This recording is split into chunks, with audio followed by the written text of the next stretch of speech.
Good evening, everybody, and welcome to Connecticut Common Sense. This is Jason Douglas along with Selena Rifkin, as per usual, and we're here with a very special guest. We'll let you introduce yourself. I was running for council in the city of West Hartford. Talk about the Lions Den. We're going to get right to it here, so welcome. Yeah, it's funny you said city because that's what we're rapidly turning into. So my name is Kyle Zelazny. I've been nominated by the Republicans in town as to run for town council. And one of the things I'm running on are we have out of control development and a de-emphasis on home ownership. So I'm running on, affordable home ownership. Basically, we need more transparency in government. We have perpetual, unsustainable 5% tax increases. It's unsustainable for my generation and for the retiring generation who are being forced out. So, and then we have road safety issues that the Democrats in town would spend hundreds of thousands of dollars on studies and little action. And this year that we're finally seeing some action, lo and behold, it's an election year. Funny how that works. It's like magic. Right? Like, yeah, we're seeing a lot of roads being paved, but it's only it seems like a lot this stuff only really gets moving in election years. And I've been in town for 8 years now. So I ran for Board of Ed 2 years ago, lost to a pretty far left individual who, it's just a shame how radical and far left the Democrat Party has gotten, particularly in West Hartford. And despite how they will try to portray us Republicans as, we haven't really moved a whole lot. There's really nothing that radical about Trump, nationally speaking, or the Republicans in Connecticut, speaking statewide.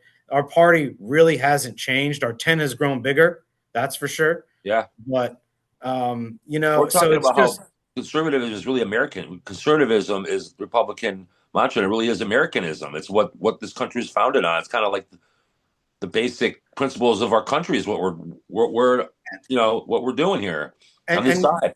And we're just so you know where I'm coming from, and anyone watching this knows where I'm coming from. I generally agree with, I would say 90+% of what Charlie Kirk would say and would argue. He was a great figure in our movement, particularly for young men like me.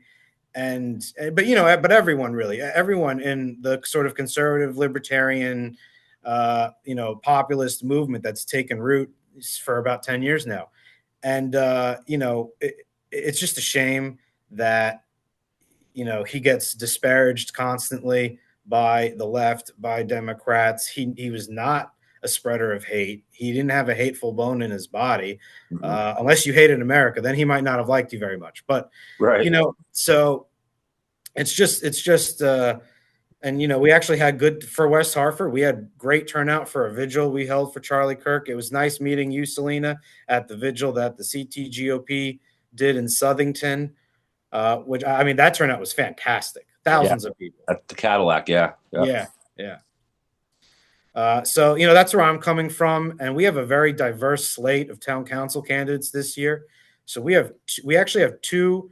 One was a recent Democrat. He didn't really know what party he fell into, and then he realized he's a Republican. But one was a long time, over a decade long, district chair for the local Democrat Party, and he was passed over.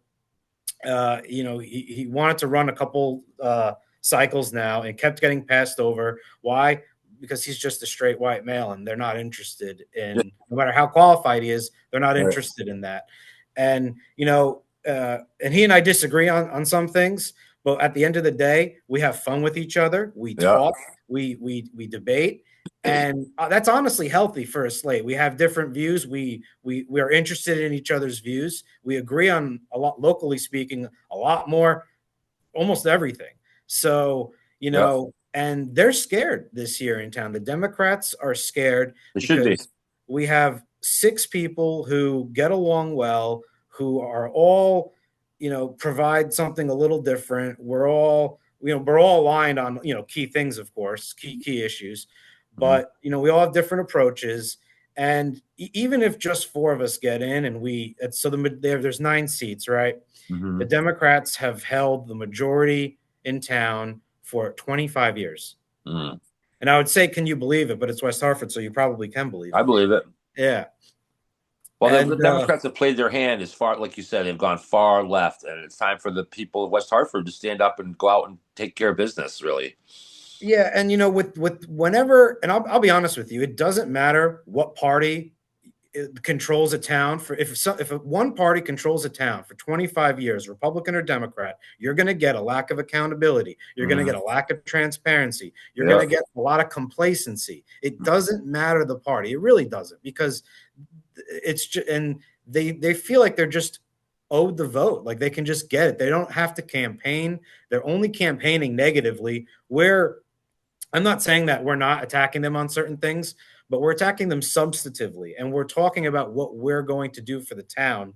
And I haven't seen the Democrats talk about what they're going to be doing for the town. It's just going to be more of the same, more Yeah, development, more their apartment. attacks are probably personal in nature, and Yeah, not so yeah. and I have it up. They recently released an ad. It's all they do is tie us to national politics, to Trump. Yeah, can we And please talk about what's going on in Connecticut? I mean, for, oh yeah, sure. I think a lot of ways, as much as national politics is fascinating, it's like we need to concentrate on what's going on Oh, here. right. And you know, and particularly in West Hartford too, with the home ownership issue, which is a statewide issue and a national issue. Yeah. But the issue of home ownership around this country, and especially in Connecticut, where fewer and fewer. I'll give you an example. I know someone who's put their place up for rent or for sale. It's a two-family place, and there's been 6 people who've inquired about it, and only one of the 6 is actually a family that wants to move in. The other 5 are just investors, and 3 of them are foreign. Wow. Yes, So so out that's of a big state problem. landlords is no good. And it's funny, I was at a bar a couple weeks ago in town, and my friends are like, "Oh, they have a couple beers in them." I told them, I'm not here for politics. Let's just have a night out. And they're like, "Oh, Kyle's running for town council." And so I got these guys coming up to me, talking to me. So I'm talking to them about the issues, and I'll say things like, "I don't support BlackRock and Vanguard buying up all of these single family homes. I think that's wrong." Yeah. And they're like, "Well, you don't really sound like a Republican." And my response is, "Well, with all due respect, you guys don't really seem like you're too attuned to modern politics." Like, Yeah, it's like, wait, so Yeah. like, so how prevalent is like BlackRock? I mean, I know that it's a national issue, but how prevalent is corporations buying up single family properties in Connecticut? I mean, I know I've had a ton of phone calls in the last 4 years, like, would you like to sell? Would you like to sell? Would you like to sell? It's like, well, Yeah. no, that's a lot of phone calls. yeah, and it's not just the homes, it's the land too, right? So we don't have a ton of land in West Hartford. What some of the land that we do have, it's a former Yukon property. Mm-hmm. First off, the town had the opportunity to buy that years ago. I think maybe even before I moved here, for pennies on the dollar, and then they could have done literally whatever they wanted with it. But now it's in the hands of a developer. They want to do this sort of mixed use, like sort of mini, not like what are those 5 minutes, 15-minute cities or Yeah, something, yeah. like a smaller, condensed, Mhm. simplified version of that. And the only home ownership components to this development are going to be condos, really, really expensive condos. Of And course. the sort of like repeated mantra that we get as residents of West Hartford is, "Oh, but our grand list is going to expand and increase, and we'll collect more in taxes." Well, there's a couple problems with that. Number one, anything that it does increase is already spent. But number two, I don't Mm-hmm. believe that it actually does increase the grand list, because the more people are coming in, the more strain on our town services, and I think that outweighs any amount of Yeah. taxes, sometimes supported by incentives from the town, although sometimes not. Doesn't really matter though. The drain on services outweighs the taxes the town Right. is going to collect. Right. So it may So increase revenue, but it doesn't. It may increase revenue, but the bottom line is still getting hurt. right, Right. exactly. And so that's a problem. And most of the tax base in West Hartford are residential, Mhm. family or individual owned properties. Mm-hmm. So you can imagine, people are getting squeezed. And at a certain point, the leaders in town act like it's such an accomplishment to get our projected 7% tax increase down to 5%. And they act like they, moved mountains getting that. It's ridiculous. No, what would be impressive is doing like what New Britain did and at least a 0% increase. And so that's why like I'm taking some hardline stances on things. I want a moratorium on all apartment development, unapproved apartment development, period. I want a moratorium. Number two, I'm not going to vote for any budget. And I joke around with our Board of Ed candidate, Miriam, because a lot of the budget is the Board of Ed's budget, a lot of the costs. I just joke with her saying, look, whatever happens, if whatever you send us and whatever then the council puts together, if it's going to result in any tax increase, period, above 0%, I'm not voting for it. Right. We have to get to 0%, whether that means working with our state reps and getting more money, sort of doing what New Britain did to offset.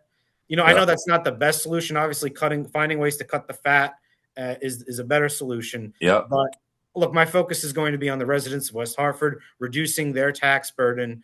And if we have to use some state funds to do that, fine. I want a 0% increase. Well, we want to do a CT, like if we get the state to flip red, which is what we're working on, we want to do a CT Doge.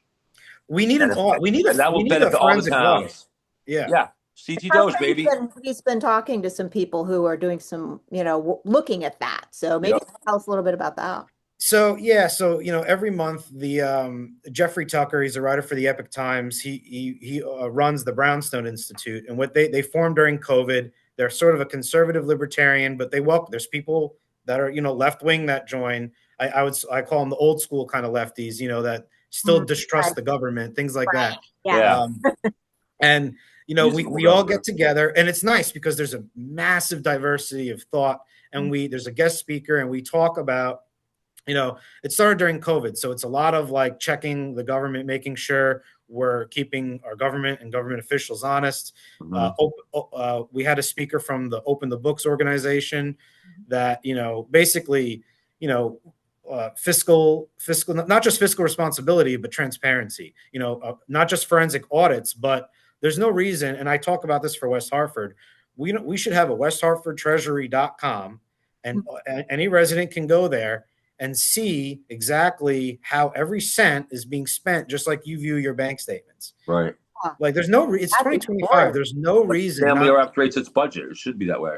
There's no right. And as opposed to, we have generalized line items. It's not that detailed, and we don't see the contracts. And look, I'm an attorney. I know that certain contracts, you need to black out some information. It can't be like, you can't just get a full-on copy of it. I understand that. I'm not asking for that.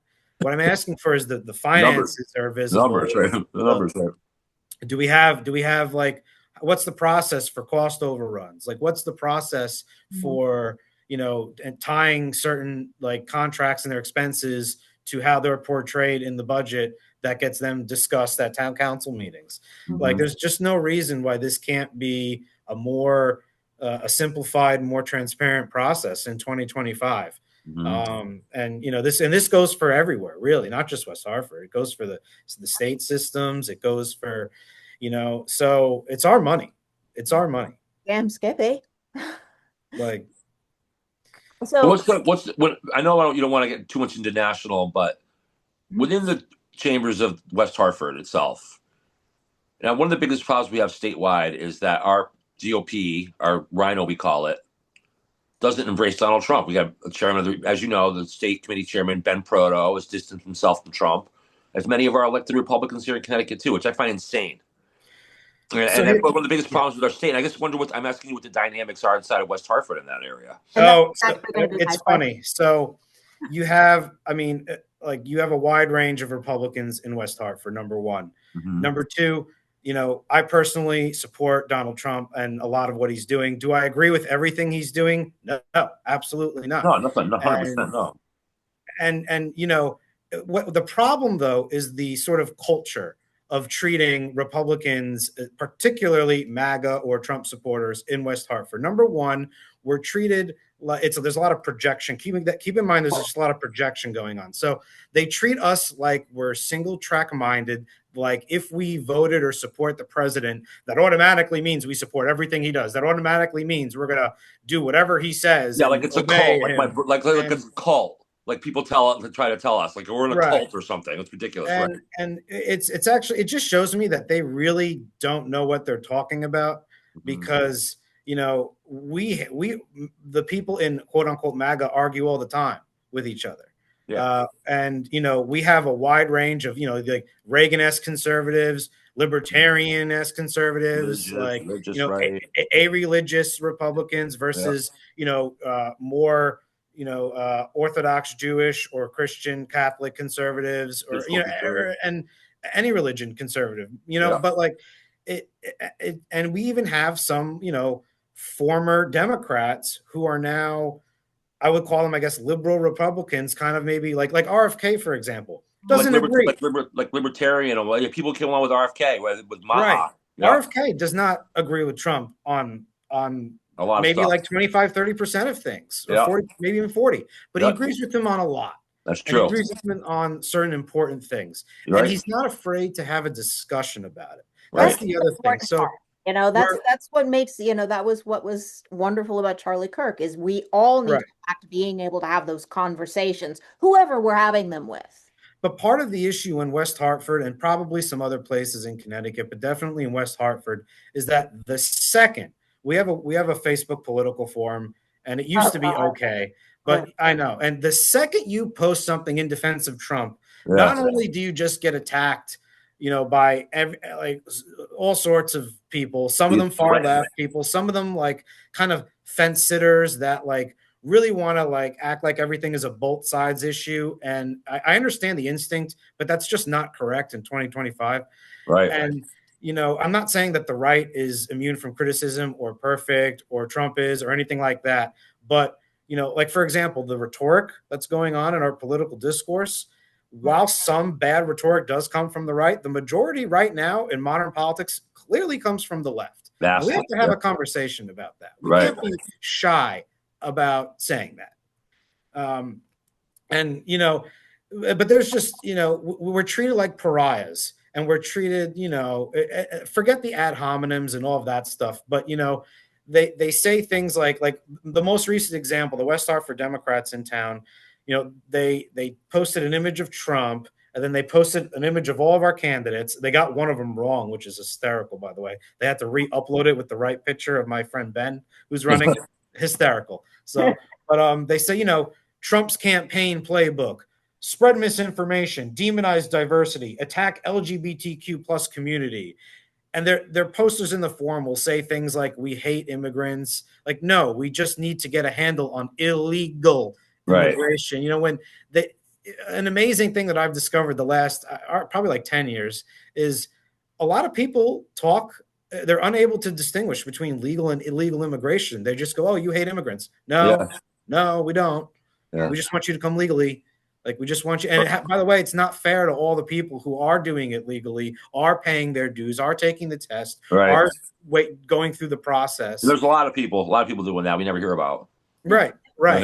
And so I'm an attorney. I do some police representation throughout the state, our troopers and officers, and then I do a lot of travel law, which is a kind of niche area of law. And I was at a conference in DC, which, by the way, very clean, was a great visit. Total night and day from 10 years ago, but when I last went. But we had travel attorneys from all over the world come over, and we had an immigration attorney from Florida come and speak.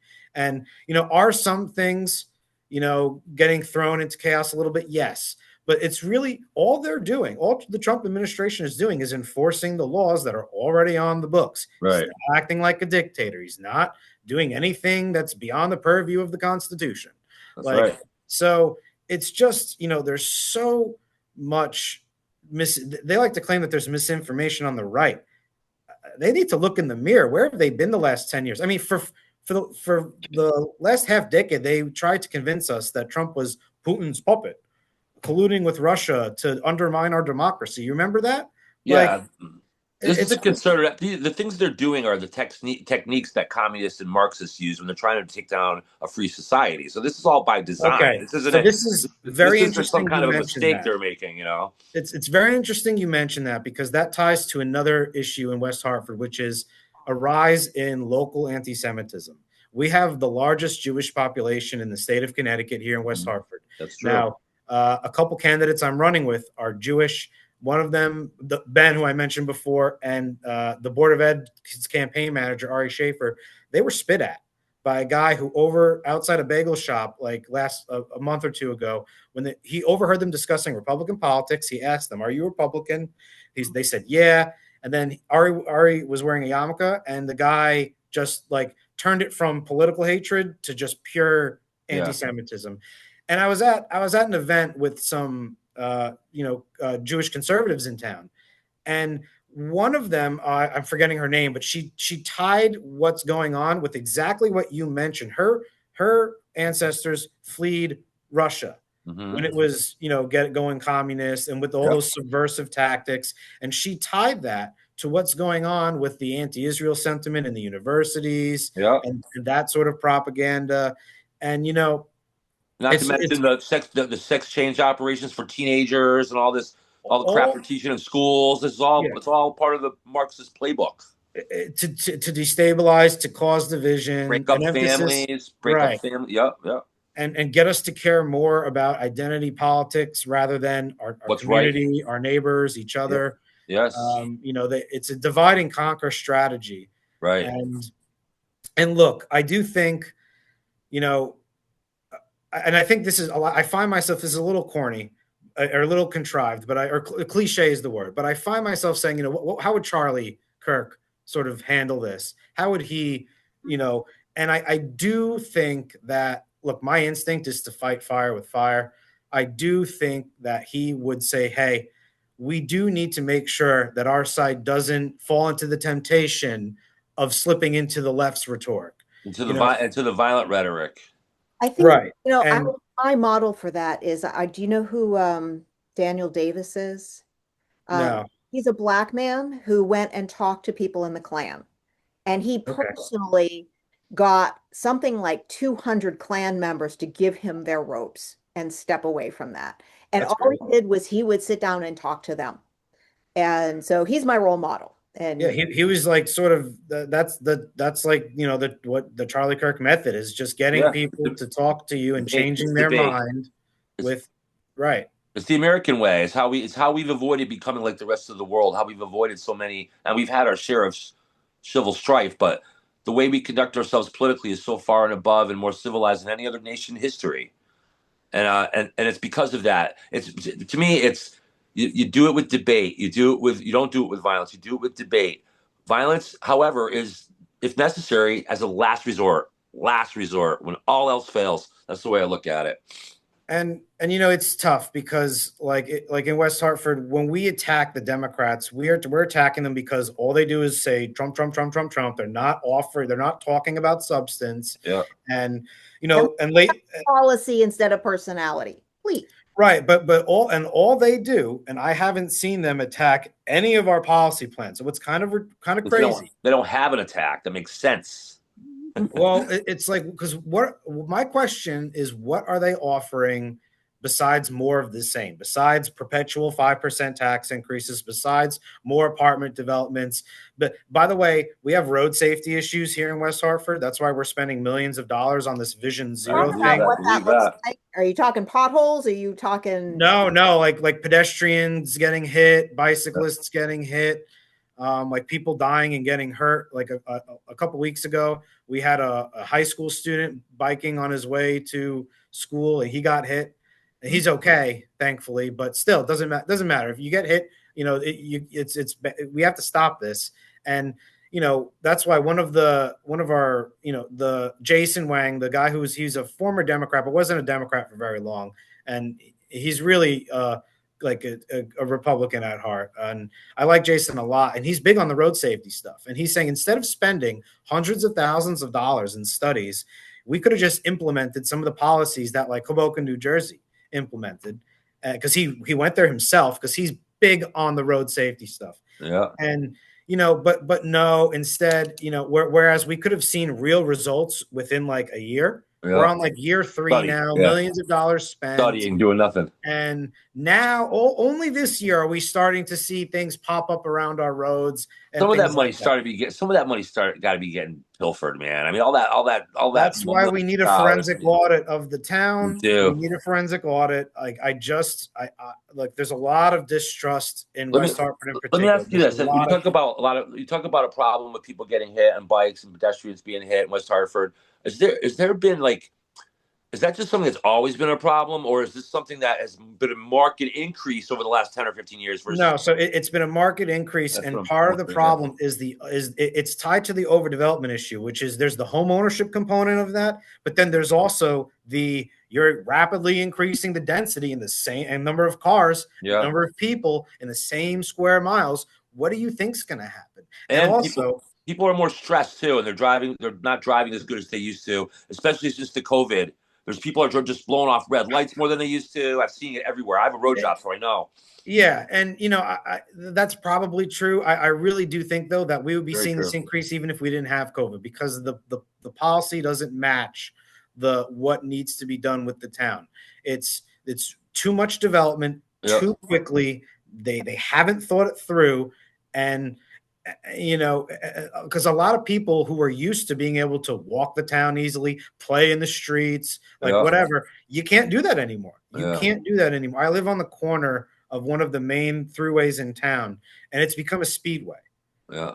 And Where people drive, yeah. and a lot of people, for whatever reason, are driving through West Hartford to get to the highway now, Yeah. and to get to 84, and that's causing, like, we have a ton of traffic, and just a ton of. I mean, look, the roads, especially. I'm going. I do door knocking every week, and especially side roads. They're so ridden with potholes. The curbs are terrible. Like, and so a lot of people have complaints about the roads for sure. Yeah. But And the way people drive too, really. yeah, I mean, like nowadays, if you're at a light and it turns green, you better look before you go. yes, You 1,000%. used to be pretty safe and just going when it turned green. Now you better look because there's probably maybe 2 or 3 more cars still coming. Yeah, And another cars. thing is, Yeah, there's people who drive too fast. There's a lot of people who drive too fast, but then there's a small 100%. number of people that do what I call manacle driving. The ones that pass you like you're going still. Oh yeah. Okay, I call it manacle driving, right? That's the absolute worst of the worst. Now, you used to see an incident of manacle driving when as a road driver, I would see it maybe 2 or 3 times a year, right?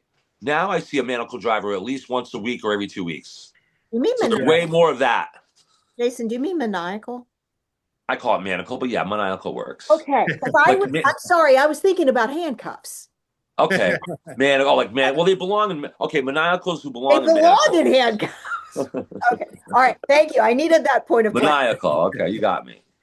Yeah, no, it's just so like one of the things that's a lot cheaper is, and West Hartford PD has been awesome lately in setting up these, like, sort of, I wouldn't call it a speed trap, although I guess it's just more enforcement, right? Yep. And targeted enforcement on certain roads that they know, and they're getting reports that a lot of people are speeding on. And they were catching drunk drivers, they were catching, people who, honestly, like, people with sometimes they had an arrest warrant out for them. Like, they were catching all sorts of people.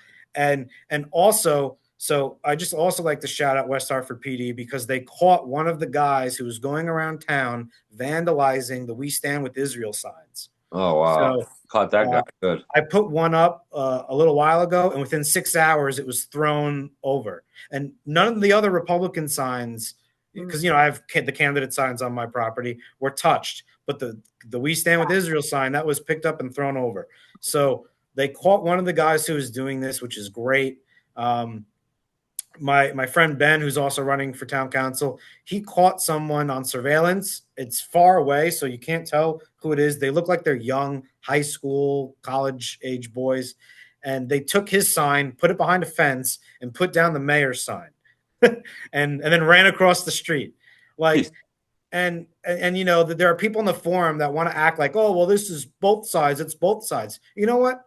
I'm this close to just Freedom of Information acting all the police records, and to show, because it's not. It's This not is both happening sides. to Republicans. Yeah, it's not both sides. No. Like, We're still trying to conduct ourselves in the political discourse of our history. These guys are doing a whole new level of lowness when it comes to politics. So, and they don't want to debate. You know what's funny? So even though the political forum, the West Hartford political forum is pretty far left, but you have candidates like myself. You have Jason, Ben, John Lyons, who is the former longtime Democrat. And you know what? John and I disagree on some things, but I got to give him credit. He is taking way more heat than any of us for leaving his party and coming over. It's not justified. You know, John's a good man. And I'm not just saying that because he's a Jets fan too, and we kind of like bond over the misery. Nobody's perfect. Right? Yeah. We bond over the misery of that. But he's a good man. And, you know, I like talking with him, especially about national politics, because I'll be honest, I think I give him a perspective that he hasn't heard ever really from anywhere. And so it's nice to hear, but it's also nice to be able to talk with someone who disagrees with me and can explain why. And, you know, we sometimes will agree to disagree. Sometimes my mind will be changed on a little something and his mind will be changed on something. So, right. Usually usually on some of the smaller issues though, like if there's a big, usually on the big issues, you either agree with somebody, or I find that people that I know that we disagree fundamentally, that the debate, as soon as you start with the debate with them, they resort to name calling. They can't do it. We can still disagree, but what's important is that we understand why we feel a certain type of way. Right. And it's not because like we hate immigrants or something ridiculous like that. There's got to be rationale behind this. You can agree to disagree on little things like chocolate versus vanilla, but if you're without any conversation, 7% versus 5% subject, you better be able to have that conversation. Yeah. And I think that's, I mean, not to put words in his mouth, but I think one of the reasons why he left the Democrats is the overemphasis and hyper focus on divisive identity politics and DEI, number one. But number two, he couldn't have these debates with them. He doesn't, he can't like rib them without getting upset. Right. Like we rib each other all the time. Yeah. And have a sense of, and that's indicative, I think, is being able to have a sense of humor. Right. And, like, I'll be honest, would I like to get in as we have 3 guaranteed minority seats for the minority party in town, which doesn't necessarily have to be Republican, by the way, but this year it is. And look, would I love to get in? Yes. If I'm not in and John is in, am I still happy? Yes. I think he's going to do a great job.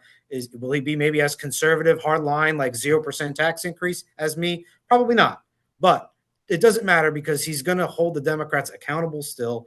And I'll be able to still have a discussion with him over on things. Right. So, really what's kind of exciting about this slate is no matter who gets in, I'm excited for how we're going to check some of the Democrats. I want to believe we can get 6 or 5 seats and get the majority, but the numbers game in West Hartford, it's so difficult. I know elections are being rigged everywhere in Connecticut right now too. We're working on that, and that's probably an issue locally too. I'm sure. I don't doubt it. Well, so here are my thoughts on that. So there's in our major cities like Hartford, Bridgeport, Port Jeff, Waterbury. There's a wand of the stuffer in every city for sure, but I believe West Hartford is rigged. I really don't. You want to know why, Jason? Because we're so outnumbered, like 5-6 to 1 in terms of registration, that they don't have to rig. They feel like they don't have to worry about it. They don't have to worry about it. So it's the same reason why nationally, I believe that the national elections in the United States were never rigged until Trump came along. When Trump won, because I think they used to rig it on the primary level. So guys like Gary Hart would come out and have something, and they would just say, oh, he's an adulterer. So they destroy him in the primary. So that by the time he got down to the last 2 guys, like you had both guys you wanted anyway, Bush and Gore, But neither one of them works for the club, right? So then Trump came along and broke that. Right. And then now they feel like, oh my God, we got to rig the elections nationally now, which is what happened in 2020, see? And I trust our registrar. Like she's good. Like it's really, the issue is, so how we can get a 4th or 5th seat, like instead of our guaranteed 3, is turnout. We really need the conservatives. We really need, MAGA to turn out for all of the Republicans, even some of the moderate ones. Yep. And then maybe we can pull some Democrats who feel that their party has gone too far left. Oh, there's a lot of those, a lot of common sense Democrat people out there, regular people that I think used to legitimately be Democrats, but now they're wondering what happened to their party. But again, there's this sort of thing where the second you say that you support, like President Trump, you're attacked for being a radical. Yep. And they can never vote for me because I support disappearing people and like all this, the nonsense. Good thing we have secret ballots in the United States. That's what's good thing about that. You can just vote. You don't have to talk about it. You can just go vote, do the right thing in the ballot box. Right. And when I'm door knocking, I'm meeting a lot of independents, a lot of unaffiliated who will say, look, I lean left, but everything you're saying, the overdevelopment, the lack of accountability, 25 years of one party rule, like they get it. They agree with it. Yeah. And, not to knock on, the older generations, but, we have 4, including our Board of Ed candidate, young 40 or under individuals who are, we're invested in town. We're going to be here a while. We're not retiring anywhere anytime soon. Mm-hmm. And, we all have, a lot of us have young children. I have an 8-week-old baby. Like we're trying to preserve the town long-term, make it fiscally sustainable, responsible development. I attended some of these stronger towns. Have you heard of like the Stronger Towns movement? No, it's an apolitical, like just movement for smart development, smart urban development. And West Hartford, a lot of people cling to the moniker, the town of West Hartford. I hate to break it to them. We have over 60,000 people. That's more than some cities in Connecticut. Mm-hmm. Like we're more or less a city at this point, especially with these 10 or 11, 5, 6-story apartments, complexes coming up. Like we're going to be, if we're not a city now, we're going to be quickly a city in 5, 10 years. So, but we have to develop smartly. I have a dog. I walk him a lot and I'm around, I want walkable cities. I want cyclists to feel that they can cycle around. And, obviously that ties into, the drivers need to be like more responsible as well.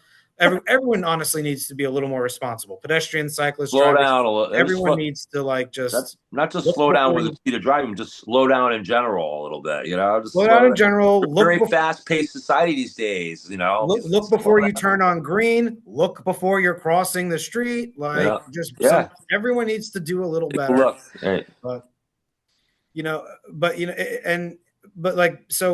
Look, back to what I was saying, that we have, a lot for town council. 3 of us are in our 30s. I think that's great. That's great. And I'm seeing that, we got endorsed by the Connecticut Young Republicans. I'm seeing new endorsements every couple of weeks from the Connecticut Young Republicans. It actually looks like, and I'll be my generation, part of our problem is we're checked out because we just view it as everything is so screwed up that like, what can we do? Well, that's not the approach. That's not what Charlie would have done. No. Charlie would have said, you have to get off your ass and get involved. Right. And a lot of young people are now because I'm seeing that. It's nice. It's nice that I'm seeing that. We need to still, we need to keep up the pressure. We need to do better. To the West Hartford RTC's credit, they love having young people join the RTC. I know from my conversation with Austin Montiero last month, I understand that some RTCs are not so welcoming to the younger generation. Not. And I'm going to tell you that I can't even get into mine. They aren't having meetings. Yeah, we're putting grades. We're doing grades on all the RTCs around Connecticut. We're grading them all. So a grade. What would you give them? What if I had to grade West Hartford? I would give them a B+ to an A-. I really would. Now, look, here's the problem in terms of results. We're not 25 years of one party rule. However, the town is one of the toughest towns in Connecticut to run as a Republican. New Haven's probably the toughest. That's a really good start.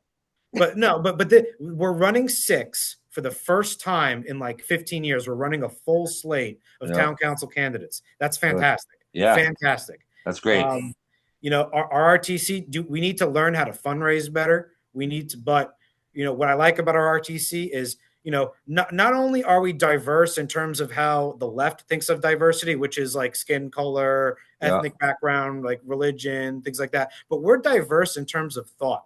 We have, Reagan Republicans, Trump Republicans, libertarians sort of people, conservatives, moderates. We have everything. How about, what would you grade them just strictly in terms of what kind of a fight they put up against the hard left, though? Like that they're really steadfast on that area. I mean, Like a C. same grade, same Okay. grade, B Okay. plus, Good. A minus. Good. Sometimes, and we need to work on our messaging, because sometimes it used to be a little too soft. Lately, maybe it's been honestly a little too strong. Like we have to not fall into the trap of using, like with the rhetoric trap. I call it the hate trap. They hate us so much, we can't hate them. We can't fall into the hate trap. No, right. But once we find that balance, trust me, we're fighting West Hartford. I'm on the marketing committee. Our West Hartford RTC's X account now has the most, in terms of like RTC accounts, not the state account, has more followers, has more traction than any other RTC account. And that's due to, the efforts of the whole marketing committee, all of us that contribute to that account. And so, we had a meeting the other day, and we're gonna make sure that it does give the Democrats. Sometimes we, if we don't have a review method. If you just want to post something, you post it. Yeah. And so some of the criticism we've gotten is we're basically falling into that trap a little bit. And so unlike frankly the left, we self-reflected and we said, okay, let's not, let's try and not do that. Even if some of that criticism is coming from left-wing people, doesn't matter. We're capable of independent and critical thought and looking at ourselves in the mirror and saying we have to do better. I haven't seen, the Democrats in town change their ways. They're literally all they're doing. They're group things. Blood at us. Yeah, they're all us as radicals. They're all like clones. Yeah, they all think the same. They're all being indoctrinated. You guys will get a kick out of this. So on my yard sign, I have a German Shepherd. I love Shepherds. I've had them in the past. I have one now. So on my yard sign is like a little silhouette of a German Shepherd. I got a comment that's like, it was like interesting use of the shepherd. This reeks of Nazi symbolism or something. It was just like, give me a freaking break. Wow. Like our police departments across the state and towns, like, evoking Nazism by their use of shepherds and canine units. Like, it's just, give me a break. It's crazy. Well, a lot of the leaders on the other side are like, I know there's freedom of speech is definitely something we should hold very strong. But to me, again, you can't yell fire in a crowded movie theater, and that's not freedom of speech. So some of the things, not all the things, but some of the things like Crockett are saying and Gavin Newsom are saying, these do not, I believe, fall under the auspices of free speech. They're actually meant to foment violence. And that's what's happening as a result. And so something needs to get done on some level. I mean, things like we got to take to the streets, this is war, I heard Crockett say, those are not freedom. Those are meant to foment violence. When former figurehead of the Democrat Party, because who knows who really was in charge with the auto pen, right? But when former figurehead Joe Biden made that speech with the red background saying that MAGA Republicans are the greatest threat to American democracy, blah, blah, blah. Yeah, that's a huge look. If I was not a more thorough thinker and I was watching on the news that our president was Hitler, right, I might be inclined to revolt myself, you see. So that's the kind of thing that people who aren't thinking things through, because any good-hearted person, this is all meant to foment violence. It's not an accident. Right, because any good-hearted person, knows that like Nazis are evil. Like, we know this. We know that ideology is bad. So what will we do if you're convinced that we're being taken over by a Nazi fascist regime? Some people are going to want to take matters into their own hands. And as we've seen, right. So even though Hitler starts wars, when Trump stops wars. Right. Well, and that's another thing. Details. Regardless of, you don't like some of his rhetoric or you don't like some of his domestic policy, I'm going to be honest, his foreign policy has been incredible. Spot on. From the economic standpoint, with trying to bring back certain industries and jobs to America with the tariffs and to ending a ton of wars, including the recent hostage deal. And look, I don't trust Hamas for a second. I really don't. But if they release the and obviously some of them are dead, but if they release the remains and if they release all of the living hostages, that is a massive, massive win that happened in like 9 months under Trump. And Biden had like a year and a half to get this done. I mean, it's just how can you deny the foreign policy successes, even if you have TDS? Even Chuck Schumer even said yesterday that he has to acknowledge that if these cops just all come home. I didn't see that. That's good to see. You know who I want to see say something positive is our Senator Chris Murphy. I am so disgusted. Don't get me started on that son of a what. Don't talking get me about started rhetoric. Yeah, he is simply not a good man. He is a liar and an evil man and a Marxist is what he is. Yeah, no, and look, I'm not a big fan of Blumenthal either. But both of them. But I'm going to give Blumenthal this. At least he came to West Hartford the other day and spoke on it was for the anniversary of the October 7th attacks. At least he came and spoke and he mostly kept national politics out of it. And but you know who was notably absent? Senator Murphy. Yeah. Why? Because one of the differences between our two Democratic senators, one of them doesn't vote for these ridiculous anti-Israel bills and pro-Houthi or whatever bills, and Chris does.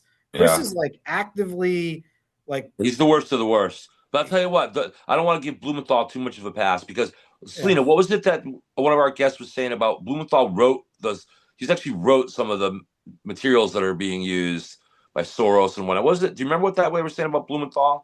No, I don't remember that. I wish I remembered. I'll find out. No, look, trust me, I'm not a fan of Blumenthal either, but at least he showed up to the event. At least Blumenthal is a very good wolf in sheep's clothing. So he shows up and acts like he cares. And actually, I know some people who were having some problems. They were in the Navy, and he came and helped their family a lot. So he's very good at helping individuals out to win over people. But then what he does behind the scenes is reprehensible. And I do truly believe that this is a problem on the socio-political elite, the political aristocracy of both sides, the Blumenthals, the McConnells, the Feinsteins, and speaking of Feinstein, how many more of these silent generation and boomer politicians are going to die in office? That to me is so disgraceful. Resign. You're unhealthy. So you're in ill health. I wish you the best. Around in a resign, right? And let the younger generations step up. Let us feel that we have the opportunity to step up. Because let people be invested. How about that?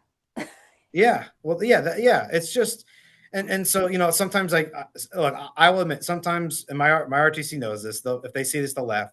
Sometimes I cross the line a little in the RTC, and I'm a little critical of the older generations. And I get it right back because there's problems with my generation too. Don't get me wrong. Half of us are far left socialists who think capitalism is evil. And trust me, don't get me wrong. But hopefully not half, but yeah. Well, hopefully not. It's sad. It's sad. I know a lot of people from college and law school who think Mamdani is the greatest thing since sliced bread. Yeah, people who are otherwise fairly smart too. That's the most head scratching thing about it. And they always go back to socialism, like communism hasn't been tried properly. That's a perpetual argument. I've been arguing that doesn't make sense. Here's the problem with it. Here's the overall big picture on that. So I look at it as the Cinderella analogy.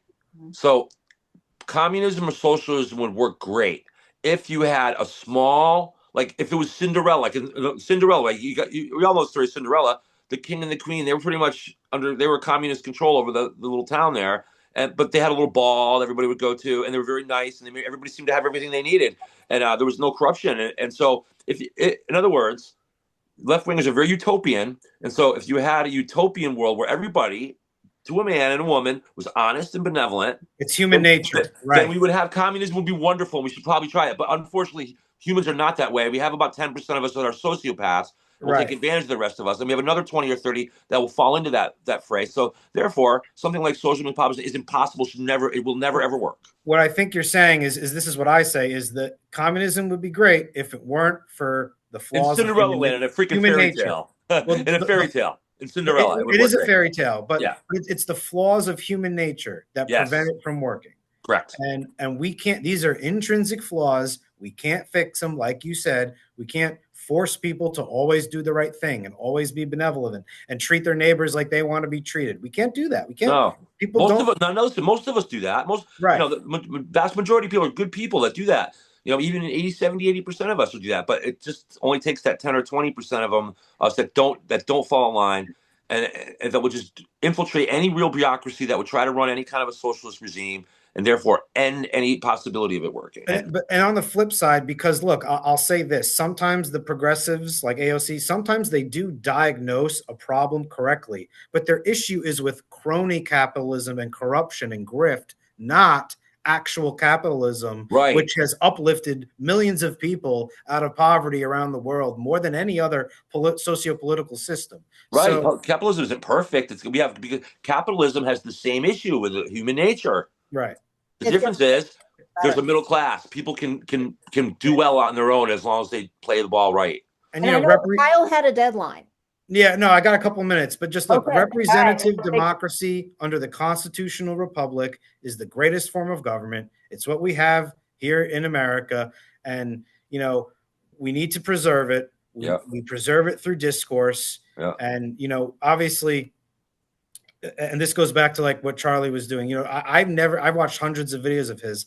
I've never seen him like yell at someone. Yeah. I've never seen him like want to fight someone. Right. And unfortunately, we might have to take more hits from the violent left but we can't stoop to their level. We just can't. And it'll work out in the long run. It'll work out in the long run. It will. We have the law on our side. We can do arrests. We can do, discourse. There's lots of things that can be done to take care of this problem. It is an insurrection right now, unfortunately. So and look, like in West Hartford, the left and people always like the second something about Trump comes up, it's January 6th. Was that look? That was a political riot. Was it bad? Yes. However, did Trump encourage it? No. Were there some entrances where people let in to walk around? Some entrances were violent. Some entrances people got let in, and it was actually really. If you look at there was a lot of investigation on that day, and there was some things that were kind of disturbing that went on there. Yes. But it was not like for Democrats to call it. You know what's more disturbing? The entire summer of 2020, violence in our cities. You know what's more disturbing? Have you heard of Chaz and Chop in Seattle? Right. That is the definition of an insurrection. Right. Okay. And people died there, by the way. Yeah. Not January. Like January 6th was a riot, just like the riots of 2020. Only this time it was at the Capitol. And am I proud? Look, am I proud of our side for that? No. Do I understand why they did it? Yes. But is it being mischaracterized by the left? Yes. Very much, because criticize us for that. That was not. It was by definition, I guess, a riot only. Though I mean, there was 96% of the people there were peaceful. FBI officers in the crowd. Right. You had hundreds of that came out like the other day. Yeah. And I don't think the right ring or MAGA has anything to be upset about that day. It was framed in a very, very inaccurate way. Now we had a few on our side that misbehaved. That's true. Respectfully, look, I don't like the images of us attacking. There were some of us that were attacking officers. Sure, there were some of us that were out of line. Like it was like I'm not a fan of that day. When that was happening, I was like kind of pissed off. Yeah. But it pales in comparison to the entire summer of 2020, the Lafayette Park incidents. What's going on right now with attacks on ICE officers? Portland, and Chaz and Chop in Seattle. Yeah, it's terrible. And then the targeted assassinations. I mean, these are Fort Sumter like acts is what they are. Unfortunately, they are. But look, like I said, we can't fall into the hate trap. We still need to talk. We need them to realize that MAGA is not just they view us as a caricature of what we really are. We're not a cult. We are a collection of independent and critical thinkers that argue with each other all the time. Yeah. And we just love America. Yeah. There's a reason why it's a populist movement that's increasingly becoming all ages, all races, all religions. We're rejecting what the left has to offer, which, and it's sad that it's come to this, but I truly believe that they're not really offering anything of substance. It's just identity politics, divide and conquer, Socialism, Marxism, Marxism, social, like radical socialism. What they're offering stinks. Right. Nothing.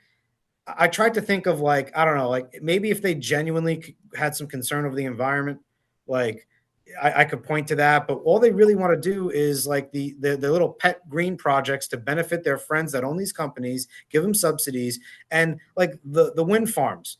They don't care about marine life. They don't care what happens when they fall into the water and the shards wash up on beaches and dice up people's feet. Like they don't. Their issue and all of this electric stuff. Guess what? The electricity needs to be generated somewhere. Why we're not talking about nuclear power, I have no idea. I have no idea. But you know, even a waste to energy plant would be better at this point. You know. Yeah. And like natural gas, like I think Trump wanted to do a pipeline through the Northeast that would help with our electricity costs.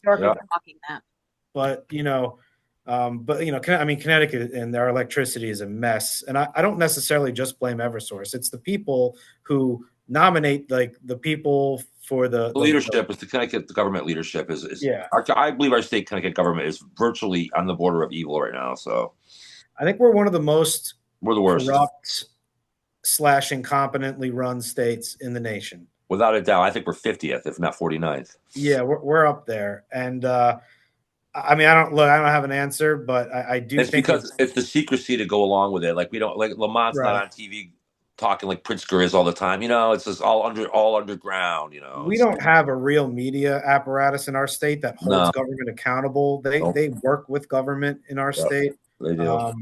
So there's just a lot of problems. But yeah, I do have to run. So is there any other questions for me, though? I kind of did a lot of the talking. No, we're glad. That's what it's for. It was great to have you on here, and we've learned a lot. And we hope West Hartford can turn around. Flip West Hartford red. Flipping Connecticut red starts with flipping towns like West Hartford. There's going to be some people that watch this and then post to the forum and be like, look at this, pro-Trump Nazi, he's blah, blah, blah. And, they didn't even like watch the interview, number one. But number two, so I'm definitely going to be posting this from my X account, my Facebook account. Most people aren't buying into that Nazi crap. They're doing that to foment the unhinged among us that are emotionally unhinged. And that's where they're doing it for. It's not affecting normal people, I don't think. And look, I mean, I think you guys, I was telling Celine in the beginning of all this before we started recording, we might end up agreeing to disagree, but I'll always have a conversation with you. I'll always be blunt and tell you what I think. I might be wrong, but it's what I think. Good. And you're not going to get.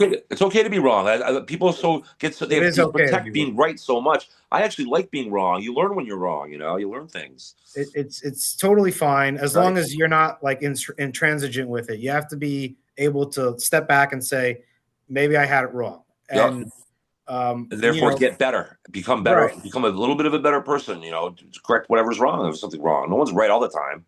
Right. I'm right most of the time, but not all the time. Right. And so, maybe one day one of the Democrat town councilors in town will help me on something I'm wrong on. But I don't think that hasn't really happened yet. Not in this political climate.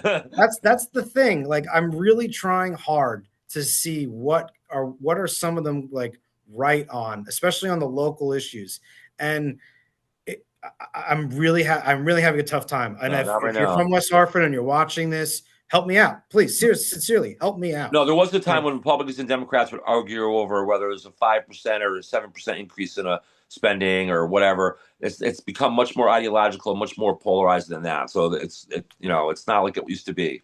Yeah, but we'll get back there. We're gonna get. I believe we'll get back there. I think with Trump in the helm and with Connecticut's gonna move. Everything's gonna move to the right direction, I believe, and things will correct themselves over time. It's gonna take a little while, but hopefully it might take a little longer in West Hartford. And hopefully we can do it without. Well, hopefully we can do it without a full blown civil war. That's what I'm hoping for. We can do it without that. I just don't. I'm worried.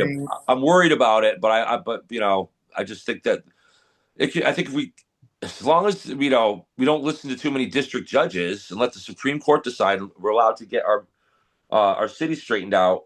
And then these people on the left, the far left, the Antifa and whatnot, they won't have any place to hide after a while. What we need to do is we need to break the information bubble that a lot of left-wing people are in, because if once we can reach them and get them to, because right now we're just dismissed because we're Republicans. They don't give us any second thought. But once we get like the two Democrats that switched over, once we're seeing more and more of that, more and more and more, and then maybe they won't listen to us, but they'll listen to those people, and those people will be able to relay, puncture that sort of bubble that they're in, and make them realize, like, I have family members, I love them dearly. They don't realize how far left their party's gone. They're not as invested in politics as us. The same way. I have a brother that's the same way. He's deep lost. They're good people, though. They're good people, but they just one of don't my brothers know. They don't know how far left their party's gone. And meanwhile, I'm telling them we haven't moved to the right at all, really. If you listen to some of Obama's speeches from his first term, if you listen to some of Bill Clinton's speeches, Trump's policies are no different. Right. So, it's just we need to. There's the information bubble that we need to pierce, and then there's we can't fall into the hate trap. And if we do those two things, we're going to be fine. Yep. So, well, it's great having you on the show. Yeah. No, thank you for having me, and send me a copy of this, please, so I can, post it and all that stuff. So, get your link up. So. Okay. Take care. All right, everybody. God bless Connecticut. God bless America. In America. That's right. Selena Rifkin, Jason Douglas, and where's to have you? Kyle. Yep. Kyle Zelazny. Yep. Okay. Nice to meet you guys. All right.